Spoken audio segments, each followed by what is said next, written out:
Hey, Patrick here, have Cheetah Wheel View, and we're here for another Dollar Tree Theater movie. Um, yeah, this will be a lot of fun, I think. Of course, some of the people are going to be like, what? Um, I know my buddy Catfish is probably rolling over in his grave once I break out the movie I'm going to be talking about. I don't think he knew. I don't think he knew that I hadn't watched it yet. Um, Truth of the matter is, I hadn't bought it yet. I waited and waited and waited, but as it is with Disney prices, Disney prices never go down. So, and trying to find a used copy of this movie was next to impossible for a fair price. I had a lot of people offer, saw people selling it on Amazon and eBay and whatnot, but they always wanted almost, either half the money they spent or more. They weren't interested in really selling it, you know, not that much. Sometimes I think people put stuff up on eBay just to see what kind of, just for price ranging, just to see what kind of action they actually get for their item, um, without necessarily wanting to sell it. They just want to see what they get for it. But Dollar Tree Theater is a ongoing series that Hobbs Horror jump started. Um, Me and the Cheetah, we had the phrase Dollar Tree Theater, but we never really did it. I don't know why. I think it's a really cute idea. It's fun. I really enjoy doing it. Hobbs is doing it. Charles Cochran's doing it. Our good man Mr. Bones is up to it. Hobbs with Horror. Jennifer Tochi. Um, Dollar Tree Theater is taking off. It's a lot of fun to do. So, in my case, I have to say this every time, it's like a disclaimer. Um, in my case, Dollar Tree Theater also includes the library halls that I do, because library halls are a dollar. Anything a dollar or less can be considered Dollar Tree Theater. So, this movie did come from the library. And yeah, I think some folks will be rather surprised what I'm going to show you. But here we go. So me and the Cheetah, we watched 2011's Thor. That's right, kids. Here it is, 2022, and I just got done seeing Thor. So I got most of this. I got most of the Marvel movies. I got most of them. I don't have them all. Though I do think it's hilarious that I gotten so many movies after Thor, on both DC and Marvel side, and yet I still had not gotten a copy of Thor, nor had I seen it. But like I said before, this is hard to find. This was not easy. And believe me, when you're out there looking for movies like this, you're looking.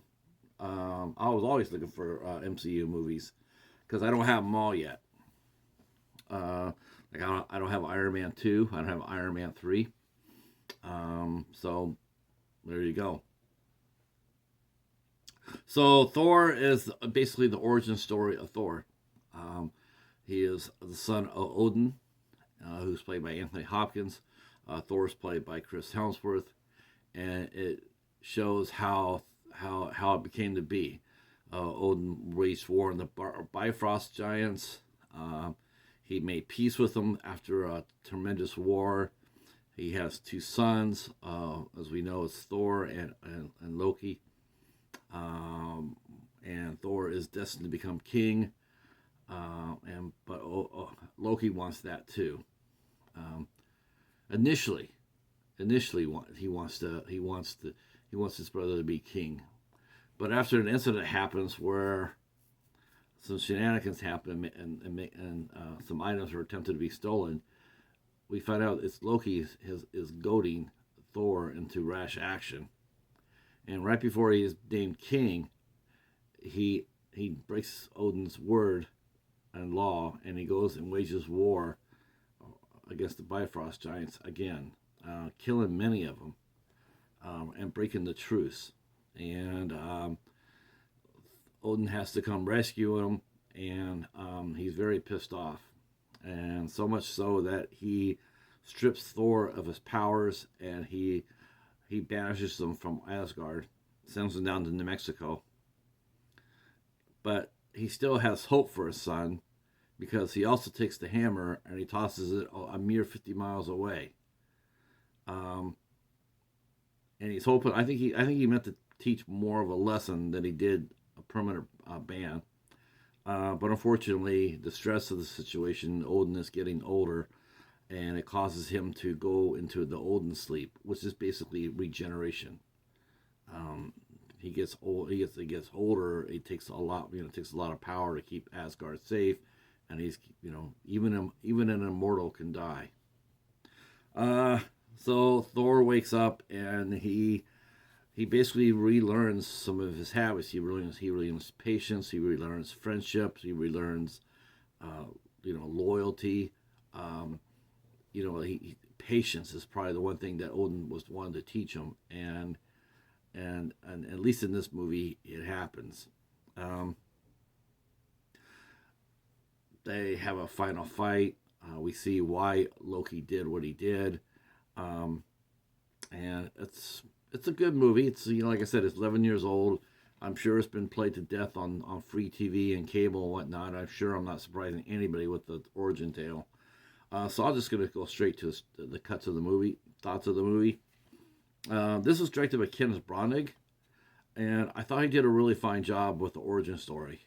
I know if I've said this once, I've said it 100 times, that comic books origin stories or any origin stories of any major series, it's the hardest thing to film.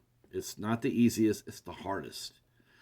Because you're introducing characters that yes, fanboys may know about, but the average Joe Blow does not. So you have to make the movie relatable to them, since they're in the vast majority. So you have to tweak and twist things around, and includes the true origin of Thor.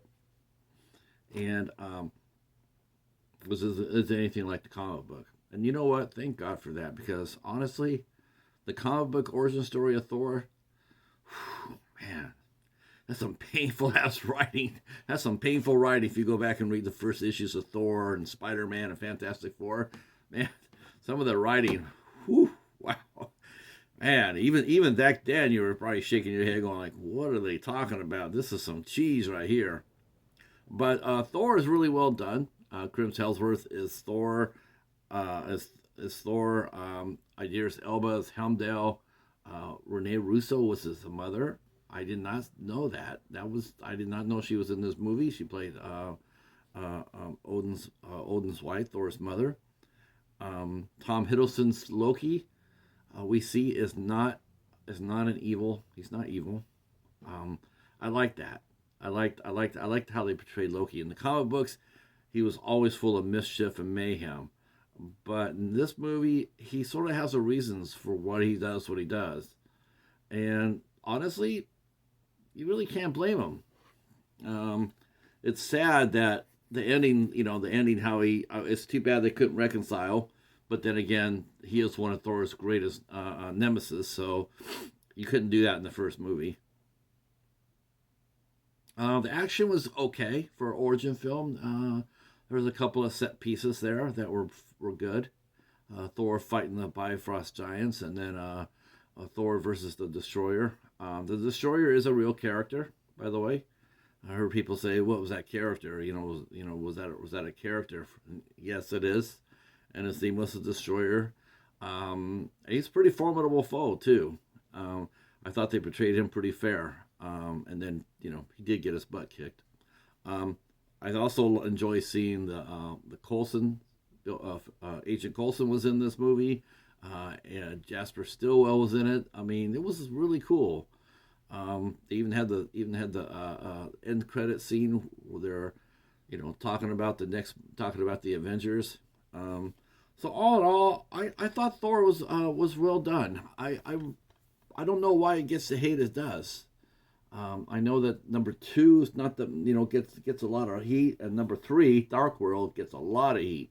But I'm telling you, as a comic book fan of far too many years, they did a nice job with this. I would definitely recommend this, and yeah, definitely recommend it. And If you get into the MCU, find yourself a copy of it if you can. All right. Well, that's the end of that. This movie's rated PG-13 for action and violence. Special features include director's commentary by Kenneth Brannagh, who, considering Kenneth Brannagh, high English, high concept director, somebody really hot, you don't really need to think of superhero movies when you think of Kenneth Brannagh. He does a really nice job here. The movie's fast, it's well paced, it's really well acted. There's a lot of humor to it.